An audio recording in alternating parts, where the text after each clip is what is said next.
There's a scene from The Hobbit where Bilbo Baggins is running out of the Shire. He's running out of the Shire and they ask him, "Bilbo, where are you going?" And he says, "I'm going on an adventure."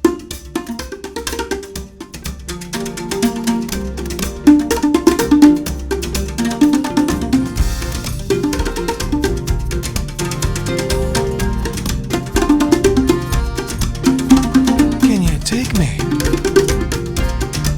over to Kahoma? I heard Louse's got a grocery store there. I think I need me. I'm from Kuwait, and the way I ended up here, I was actually at Arizona State, and they had a Good Intentions lecture series, and Design for Humanity was there, and Auburn Rural Studio, and Andrew Frier was there. And Andrew Frier was so inspiring, I remember in that lecture, that the next day I asked for transfer papers and transferred to Auburn. I said, let's drive by and check out this Rural Studio program, and just happened to come by on the day that Sambo and his students were doing a ribbon cutting, ceremony for the Butterfly House. And I was just incredibly moved by the whole thing. I mean, the architecture, the people, everything. It really got me excited, and I knew that I was going to go back to school and study at this place. I had come down to Auburn for an alumni event, and unbeknownst to me, on the schedule for that weekend was a presentation by Sambo Mockbee about something called the Rural Studio, which I had not heard about at that stage. This was about probably 19 years ago. And at the end of his presentation, I was just hopping out of my seat, excited about what I heard, and excited about what was going on at Auburn, and went back home to Philadelphia just on fire. I actually saw Mockbee give a lecture at the Grain Foundation, and was pretty much blown away by his passion and desire and delight, honestly. Our father started teaching at Auburn University, commuting from Mississippi, where we're from. And after teaching at Auburn for a year, he wanted to make a bigger impact and move students outside the classroom, and he conceived, along with D.K. Ruth, the idea of the Rural Studio. He moved the students out to rural Alabama for a study abroad experience where they would live and work with the clients that they were going to build homes for.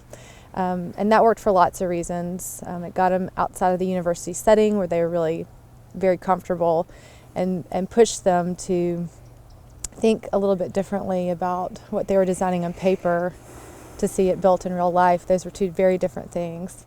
Hanging out with Mockbee was like he was leading a band of gypsies, or something. It was I don't know, you felt like a gypsy, I guess, down here, because nobody was. You knew you were doing these interesting things, but it's almost like it was sort of secretly going on down here, and it was so awesome,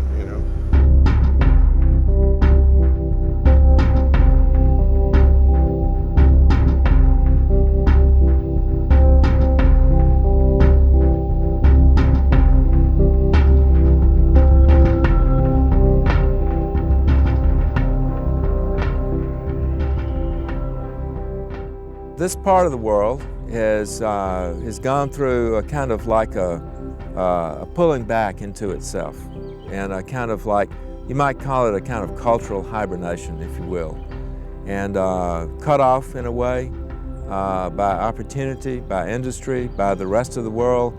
People are left with their own kind of insular, somewhat parochial directions.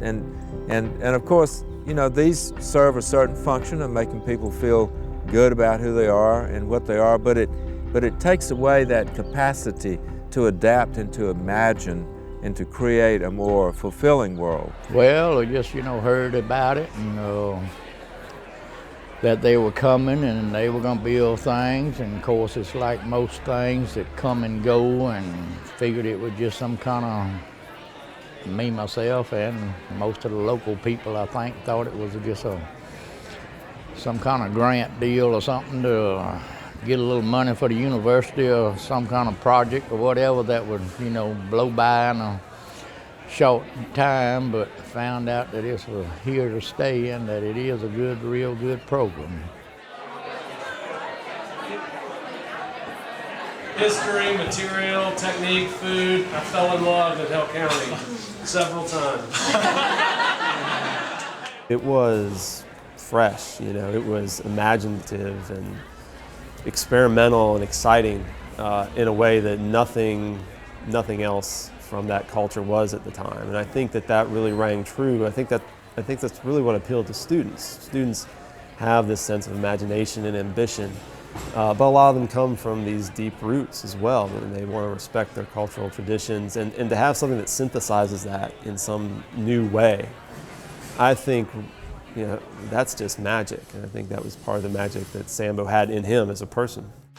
Sambo had been sick with leukemia and made a full recovery. It was like his second chance kind of deal. He'd gotten the MacArthur Genius Grant. We'd had the Whitney thing going. As far as I was concerned at that time, Sambo Mockbee was bulletproof.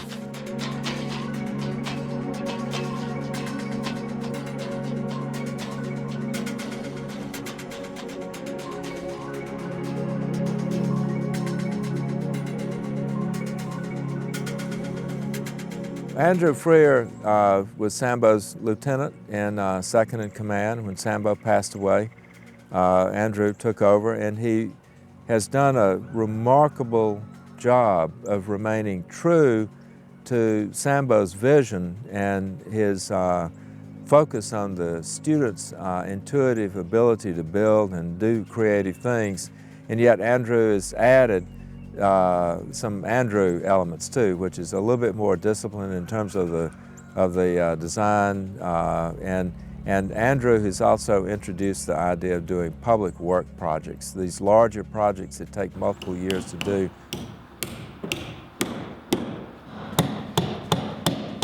Students come out to the Rural Studio and they get to design and build homes, community centres, boys and girls clubs, and that's at a scale that's probably extraordinary anywhere in the world. Again, they're not just designing it, but they're building these things, and they're building them from the ground up. They're not just standing around with white jackets on and hard hats on. They're actually doing all of the work. Rural Studio is a design-build program from Auburn University. Students come out for thesis and they design for a year. They have sort of a problem that needs resolving, a user group in Greensboro that needs housing or a community space that they can use. You kind of ponder that and think about it and toss and turn over it and fight with your teammates over it and hug it out with your teammates after because you came to a really awesome conclusion. And then after that year, you start putting things in the ground and you start seeing that paper architecture become reality. Getting to know the Rural Studio students is something very special. These students come in every year from all over the United States and all over the world as far as that goes. You form that bond, that friendship with them. You see them in the local restaurants. You see them in church. They really become a part of our community. They're just so happy to be here. They are so happy to see what they can do, and they work hard. They don't play around.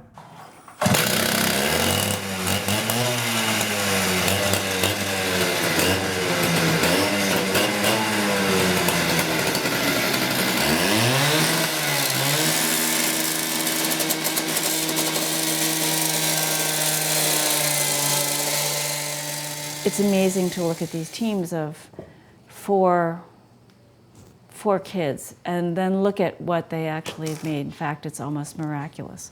There are a lot of architecture schools that make projects and have students go and build the projects. But I felt here, for the first time, I saw work that felt really rooted in the place and felt really, useful for people who are living here. You're talking of buildings all the time, and I can't separate architecture from landscape. Architecture and landscape are all architecture. I think that the Rural Studio has an ethic and commitment to working in a very humane way, and that to me is extremely important, to come down into a community where there's not wealth and to actually pursue architecture, not just merchandise but architecture, is incredibly important, and to make that successful makes it even more important and more significant. That was Cassandra, Chris, and Candace, so 3 C's, and we call them our 3 C's.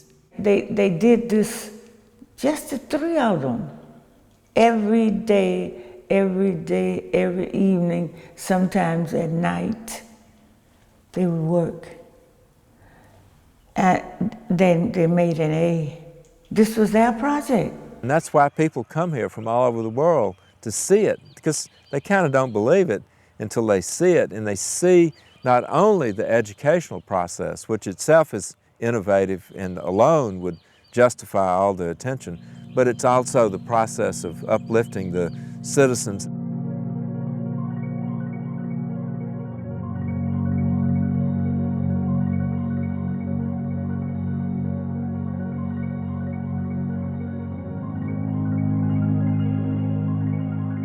Building in general, making architecture in general, should be a privilege.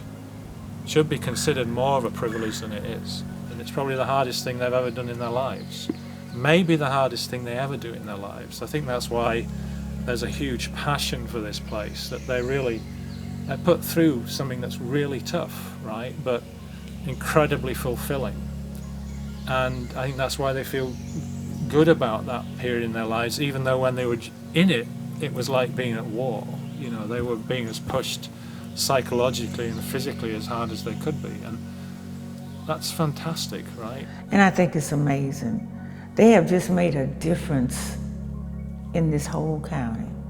It's amazing what they do. Once you've invested, I don't know, 2 years of your life into it, it becomes your baby, and it's the most important thing that you could have ever done.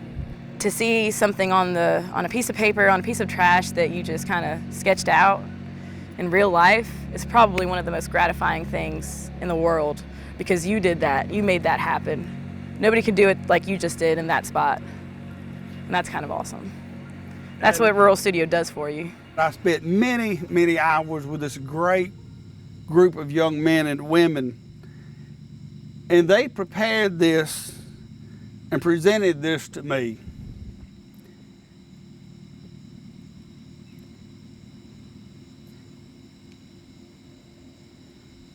And I look back at it with fond memories. And what a great bunch of kids. And this still hangs in my office today, and they gave it to me in 2007. I wouldn't take $1 million for it.